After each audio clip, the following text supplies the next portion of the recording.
2026 will make or break your salon, and here's what you need to know. Hi, I'm Kayla Swanson, and I'm your host of High Performance Salon Academy's Profitable Salon Owner Podcast. And on with me today is the CEO of High Performance Salon Academy, Jason Everett. What's up, Jason? Let's go. What's going on? Oh my gosh.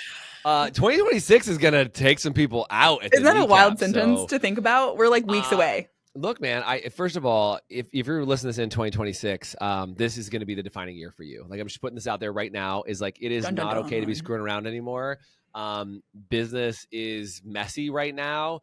And I am getting calls from salons left and right saying, I'm closing my business, or they're telling me I have an opportunity to buy a business. And so you're either doing the buying or getting bought out or closing your doors. And by the way, when people are getting bought out right now, they're not getting bought out for giant multiples. And they're like retiring with their income. They're like, can I please recoup a little bit of my cash? That's what's happening right now. They're like burnt out, and like this is their last in effort to just be like, just make it go away. I'm done. Yeah, correct. Like, would you please take over my lease? So just know that that's going on everywhere right now, all over, not just in North America, but all over the world. And if you play your cards right, this could be literally the boost you need to make another $500,000, million, or $2 million in one go by grabbing the right opportunities. Nice. So I'm excited about it. I want you to be excited about it if you're listening to this podcast, because if you're listening, it means you're already on the right train because you're paying attention to what it is that we're saying, and you're learning about your business and growing your company. So you should be in a great opportunity. There's a lot of people that aren't investing in their education, unlike you, and they're getting taken out by the players who are really playing. So here you are listening to this, to talk about today. Getting some tips and tricks as you start into the new year, and wherever you're at, however your year has been. I know 2026 is really just like another day, but it's just like a monumental, like, hey, let's like focus on a new year. Yeah. Like it's a shift in your mindset and what's possible. So wherever you're at, whatever struggles you've had this year, maybe you're in a good place, but I'm excited to talk about today what shifts you can make for next year to make sure it's the best year yet. Because like Jason said, it's going to make you or it's going to break you. Get your shift together. That's it. Get your shift together. There's the hashtag of this podcast. Get your shift together. 100%. Nice, Jason. Okay, so in the conversations, and I've been having a lot of conversations lately with people on this topic specifically, whether they're the ones buying or the ones or looking for somebody to buy. Where would you say is a place to like be as you're having that conversation to know? Yeah. Well, first and foremost, you got to know, like, why should you sell and why should you buy? I think if we start with why, good old Simon Sinek, right? He said start with why. And I think there's a couple things. I got somebody messaging me this morning and they were like, Jason, I need to quickly evaluate this business because they need me to buy it right away. I'm like, well, okay, first of all, don't ever buy a business in a panic.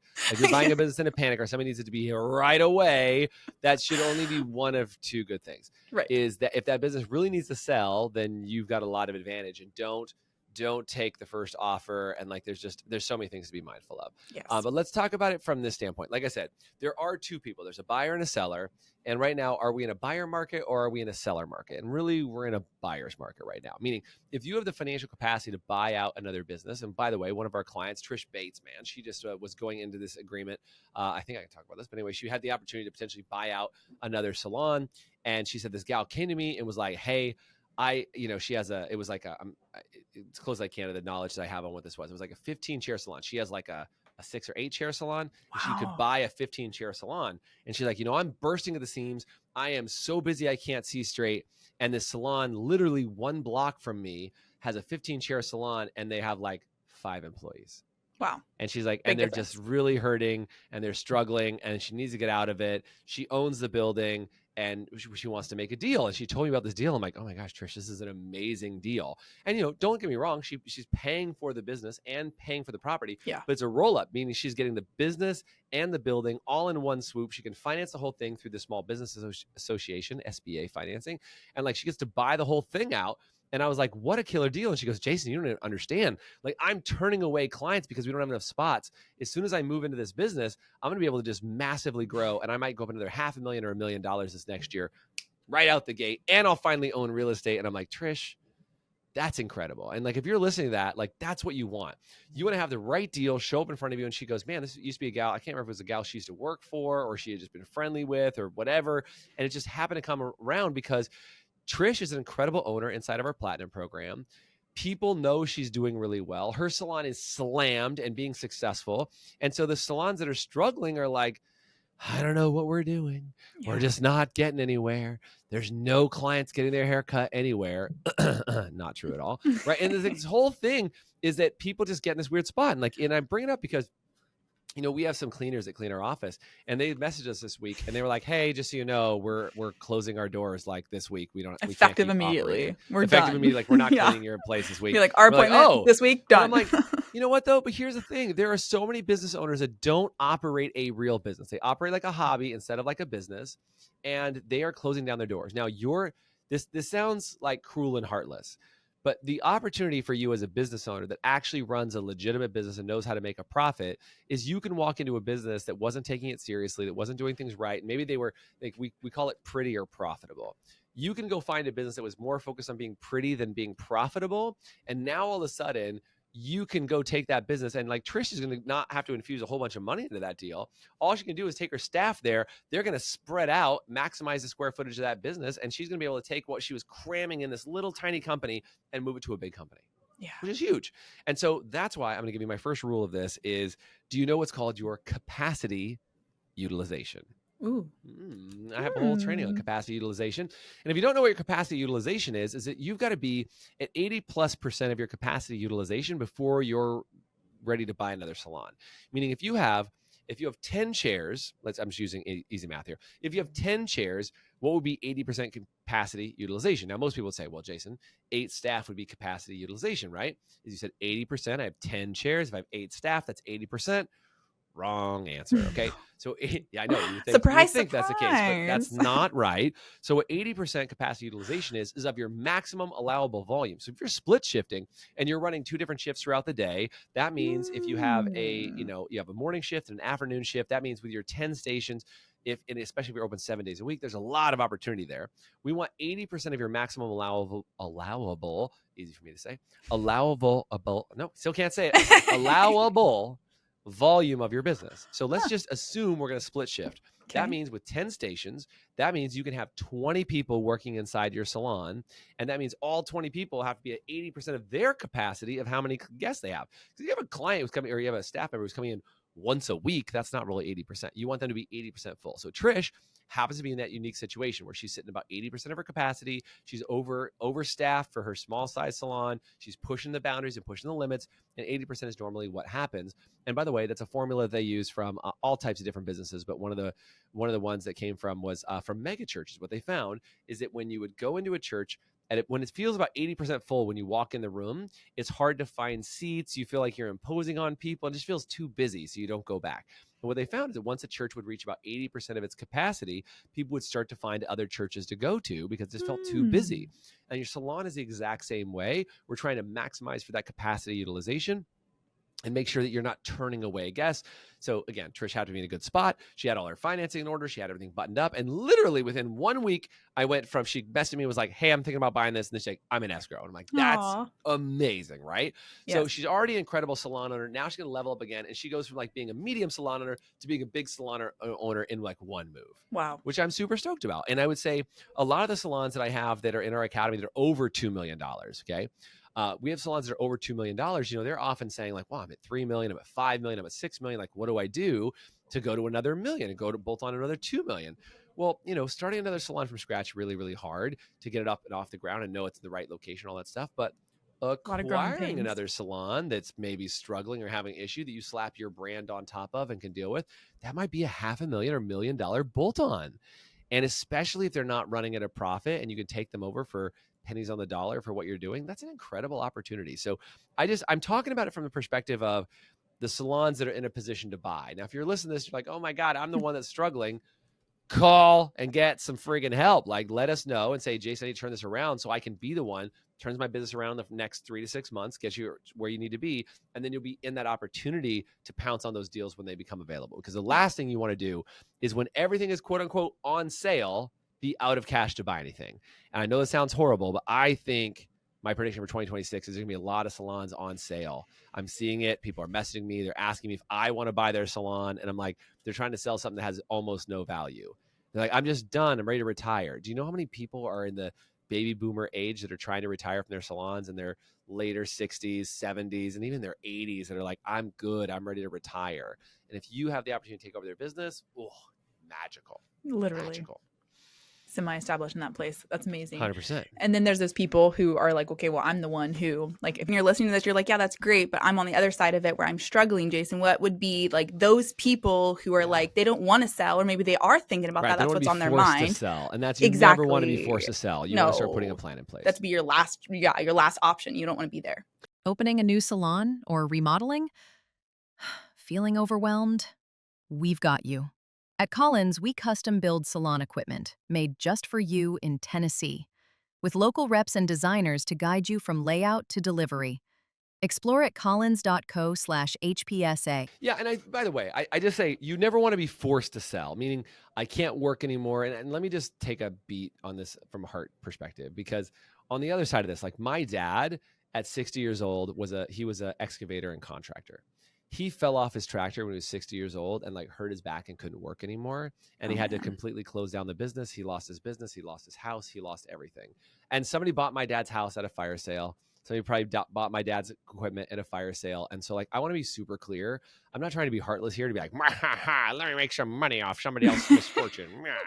Like it's really hard to not sound like that when you're doing this, but I would just say, look, I learned a long time ago, like I didn't make the rules. My job is just to understand what rules I'm playing by and play the rules to win. And somebody else not running their business well is an advantage for somebody who knows how to run a business extremely well. That's how it works, right? This is a weird analogy, but like when you restore old cars, because I used to do old car restorations, people would pump all this money in their car thinking they would get their money back, and then they would never get it out, and they would just sell their car for pennies on the dollar. And like sometimes that's a really good car to buy because somebody else put it in there, and they're reluctant to sell it. They don't want to sell it, but they're like, I need something. And even though I'm only getting, half of what I put into it or whatever it is, they're like, I guess I'm just going to get rid of it because I got to enjoy it when I had it. Yeah. And for most business owners, that's what they do is they pay to enjoy their business while they have it. And they don't have a business, they have a job. And that's the number one thing. It's like, if you're listening to this and you're like, oh man, I think this is me. It means that if you're the primary highest performer in the salon, you probably own a job, you don't own a business. So, okay. So what does that mean? That means you need to build a team of people around you. So very first and foremost, if you are the highest income producer in your salon as a behind the chair service provider or a massage therapist or any other provider, you are in jeopardy because you own a very expensive job and you have people around you.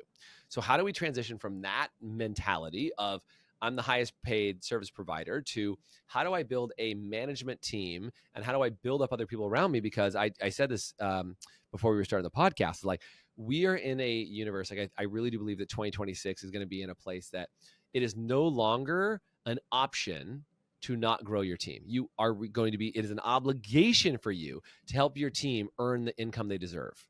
And if you're not doing that, then you're just providing a place for people to work. So we wrote a new book, and this is a like shameless plug for the book, right? But the book is called Prove Them Wrong.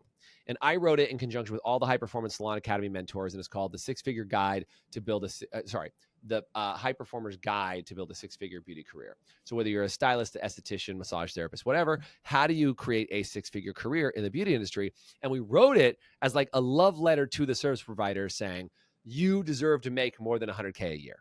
And you can make 100, 200K or 300K. You can make it. You absolutely can as a service provider. You don't have to become an owner. Yes. Like there's a lot of myths out there that I think beauty school does a poor job of representing, is they're like, oh, if you really want to make it, you'll just own your own salon one day by renting a booth or whatever else. And like, if that's what you chose to do and you're watching this, I get it. But I'm saying you don't have to be a booth renter in order to earn six figures. I think it's a myth, and it's a fake six figures. What I mean by that is you'll see six figures hit your bank account, but then you'll watch it all drain out because of the taxes you pay and the rent you pay and everything else. So it'll look like you made six figures, but you didn't really keep six figures. Right. I'm talking about on your W-2 take-home income, you making six figures. Like you look at that and you go, oh my God, I made six figures. I made $100,000, 100, comma 000, $100,000. You're like, wow, I actually made a great amount of money. Okay. And if you look at that and you're like, man, I was able to earn $100,000 a year. That's an incredible achievement. And I think if we wrote that as a love letter for the stylist, there's twofold people that this book was designed to really help. Number one, it's a service provider. The person who says, I don't know how to do it. Somebody told me that this is a terrible career and I'll never make my money back. Well, that's what this book is for. And again, with the 9 other mentors that wrote this book with me, like there's just some incredible insights and advice from them. They are all real stories from them that happened to them in real time of how they actually earn their income behind the chair.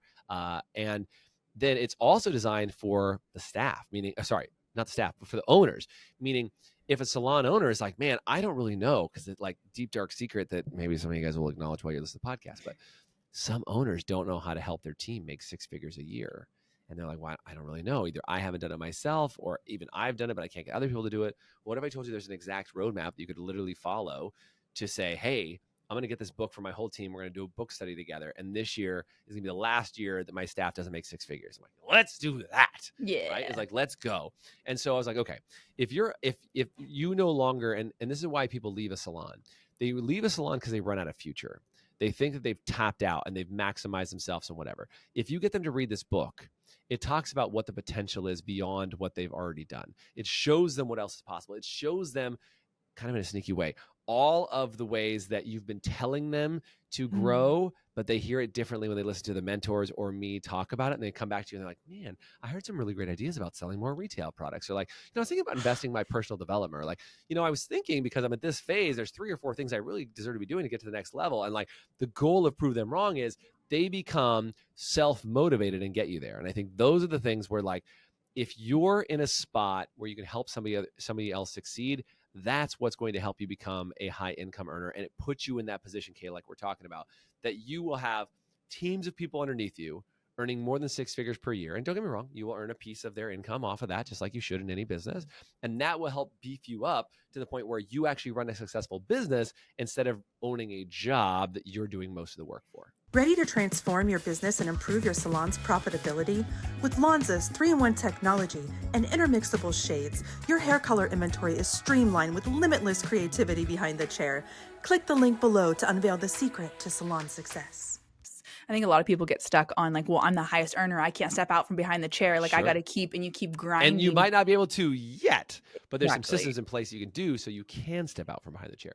Yeah, and spending and focusing your energy, and like make this next year where you focus your time and energy on the team that you have and building up a team, a leadership team, getting those people in place to start taking things over. So your business isn't all on your shoulders. Like, that's the whole point of you having a business and having a team, is that they come in and do those things for you. And I know a lot of business owners who are too hands-on in certain areas of their business that they shouldn't be. And it's cutting opportunities from your team to be able to step up and lead other people and to share their experiences. And you get stuck in your own mindset, and breaking out of that can be so key for allowing your team to step up and like thrive in their careers and begin to see their future at your salon long term, and be able to make that much money, because you will also be super passionate to make that much money when you have the opportunity given to you. And sometimes as a salon owner, you haven't given the opportunity to them in the first place. Start there.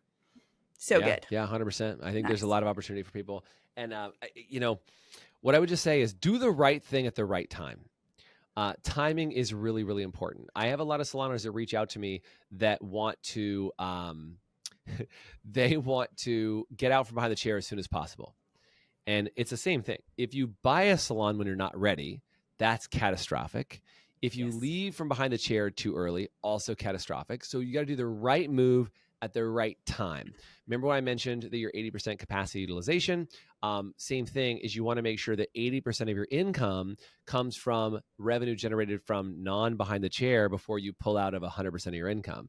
So if 80% of your income is coming from your work behind the chair, it is not time for you to pull out from behind the chair. You've got to start making more money from the other work that you're doing. And you know that there's 80% of your income can come from that in order to be there. So you're really, really mindful. And this is another trap that people fall into, is they put a manager in place, or they become the manager. And I want to remind you, managers make less than your highest performers.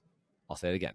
Managers make less than your highest performers. So if you're the highest performer and you leave to become a manager, you'll actually go down in income. If that's how you operate, you got to move to the owner seat, not the manager seat. And if you're confused about how to do that, like, reach out for help, because that's what we help people do, is become the CEO, not the glorified leader or manager inside their salon, because you're actually downgrading your position if you go from service provider to manager owner. We don't want you to be a manager owner. We want you to be a CEO of the company and have people in place to run the company, which is another big step on how do you get out of the, oh my gosh, I'm in trouble phase. Yeah. We have another podcast Jason and I did on the 4 pillars of profit, and different, lots of podcasts around that level of like in how you look at yourself as the owner and what your role is there. That's huge. Nice. Okay. So in those people, we have talked about, encouraging or lifting up your service providers to be able to make $100,000 a year go. plus. Yep. If you haven't gotten the book yet, it's like a month fresh off the press. Yeah, it's super it's new, fresh super out. exciting. Just to again brag on it a little bit, we did become international bestsellers in both U.S. and Canada. That's why we got international. U.S. and Canada in a lot of categories in sales and marketing, in cosmetology, and in just the salon industry in general. So we hit 3 major categories for Prove Them Wrong. You can go get it on Amazon, just search Prove Them Wrong. Or if you comment with the word prove, we'll send you the information and you can get access to the book. You can get the link and all that stuff. I'd love to give it to you guys and get you access to it. Are you ready to increase your retention and revenue and convert website traffic to clients? Then you're ready for Maya. Maya creates better business relationships by pairing the right clients with the right beauty professionals. Use promo code HPSA for your first 2 months free. Visit joinmaya.com to get started. Yeah, I think one other thing I want to get into, Kayla, is comp structure. I think there's some really interesting things being touted around the internet these days. Like I watch a lot of people shout out about what they're talking about. And I think comp structure is one of the things that's going to kick your butt in 2026 if you're not paying attention to it. Nice. Good call. Is that cool? So yes. Yeah, let's jump into comp structure for a second. Cause I've seen some other people out here and, maybe you've seen some of these ads, but they're like, and we've done this one, like, how do you prove that commission is better than booth rent to your team? I've seen one that's like, hey, booth rent is dead and commission is dead. There's another model. It's, team-based pay, or like I've seen some other ones out there that have all these different things. And there's another one out there that I want to be really mindful of to kind of draw your attention to. And it can be very helpful, but you need to be mindful of how it's set up. And it's basically what's considered a profit sharing model. And I want to just tell you this because I've been seeing a lot of people teach it in a really, how do I want to say this? In a misleading way. Okay, so I want to talk about this, is that there's people saying like, oh, create what's called, and I hate this term, and if you see people talk about it, just be mindful. They call it phantom stock. Phantom stock. Now, I don't really want to own phantom anything, just to clarify. It's like, Kayla, I'm like, hey, you want to buy some phantom stock? You're like, why would I own some phantom stock? Like that, you're like, so fake stock is what you're saying, right? That's the whole idea. Like, no, but if I was like, listen, like I want to help you to become a shareholder in the company and be able to profit when we like make more money, and I can create a compensation structure that includes when we profit, you profit, and your work directly goes towards the company. You could own a part of the business in the future, either when we sell or as we bring on more team members, something like that. There are amazing ways, and I should just be mindful of the term phantom stock, but there are some amazing ways to set up shareholder programs that will allow you to create profit sharing programs without being full shareholders. This is what's really interesting. There's ways to do that, where for people to set up profit sharing programs for their employees, so their employees go, wow, I'm actually earning a piece of something in the future, instead of being stuck in this mode of like, hey, I'm here and I'm building something, but if I leave, it all just goes away. And I think that's the piece that we want to talk about, is like, what are the right ways and the wrong ways to set up a profit sharing program? There's a lot of people out there, and again, I think it's just a hype game of like social media, right? Is people are like, commission's dead and booth rent's dead. I'm like, well, yes, and I would just say that the new buzzword out there is phantom stock. And because, a couple of the bigger influencers said like, hey, there's a new term out there, and then some other coaches learned the term, they're using that term out there. But I do think there is something very valid in creating profit sharing programs with your team. But I want to go back to like the core that we started this whole thing with in the first place. If you don't have any profit, you ain't got nothing to share. Yep. And what I've seen is that they're touting this as like the thing to set up, where like, hey, you can just tell people to work harder and here's how they're gonna do it, because they use them as like golden handcuffs to like cripple people into staying in the business. It's not what I'm talking about. What I'm doing is I want to make sure that, number one, you run a profitable salon company, and we show you, 30 different ways to increase your profit. We show you to add another, $50 to $100 to $200,000 worth of bottom line profit to your company. And then once you are a profitable company, it will become enticing for other stylists and other service providers to be a part of that profit sharing team.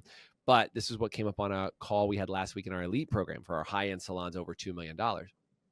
They said, hey, Jason, like, I've got this really high-end service provider that I don't want to leave. I'm thinking about offering them shares. And I was like, well, didn't you complain about them last week? Aren't they one of the biggest pain in your butt people? Why would you ever want to tie them to profit sharing? Then why don't want them to leave?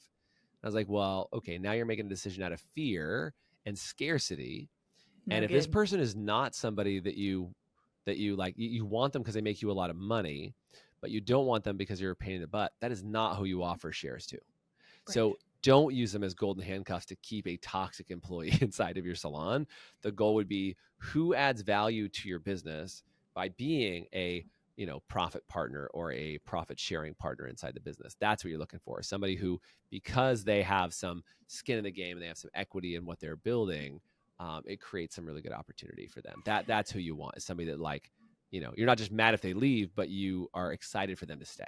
Nice. Man, Jason, we'll have to do another podcast on shareholders specifically, because I know probably there's a lot of people. I have a lot of questions too of like, okay, where would people start and all those things. So maybe that'll be our next episode that we do on just how to even look at that. Should that be something that you're interested in? You're like, okay, I got that. That's what I want in my business. Because there's a lot of what not to do. Like you were saying, a lot of people just kind of jump out of fear, run like, oh, I heard this thing on a podcast, I'm going to go do that. Right. But or don't do it quickly. Instagram post that has like 2 quick sentences about it. They're like, the complete definitive guide is like 2 swipes on a carousel, and you're like, okay. You're just like, I got it. I can do this now. And then it flops, and then it's get terrible. Some advice. And what I would I want to make sure you guys hear, right thing at the right time will always outperform a wish and a prayer. Like a lot of people are like, get rich quick, wish and a prayer. They read something and they're like, some new coach got some flashy thing out there and they're like, I think that's what I need. And I'm like, is it though? Is it the right time? Yeah. And anybody who gives that advice without finding out where your business is at, and that's what we do. We get on the phone with you and spend 15 minutes like qualifying and make sure we can help you. And then we spend 90 minutes like talking to you and making sure that like we can actually serve you and what you're asking for. That's what we're in for, is making sure that like you're doing the right thing at the right time with the right idea and the right people around you, so that if you do end up failing, that you fail in a airbag, if you will, that catches you and then gets you right back up again and on your feet, because I think that's an important detail. Building a salon empire takes vision. Staying profitable takes the right tools. Right now, HPSA listeners get 30% off Aura Salonwear for 3 months, plus $5,000 in free text. Get started at aurasalonwear.com/HPSA. Yeah. And I love that. And like right time, like do it at the right time. A lot of people are like, well, when is the right time? And like, just to reiterate what Jason said, educate yourself. And when is the right time for your business? When does it make sense? Rather than, oh, this feels kind of right. All right, I have a couple extra cash in the bank account this month. Like making sure that you're educated to your salon on where you're at in your area. There's so many different factors to go into it. There's nothing like, you can't cookie cutter it. You have to figure out where you're at, which is what I love, that the community that we provide is going into your business specifically and figuring out where you're at and what moves you can make to build on that profit, whether you have it or you don't have it yet, to be able to build on that profit to get you to a profitable place. So you are the person buying up salons and expanding your team and taking on shareholders. Exactly. Let's do that.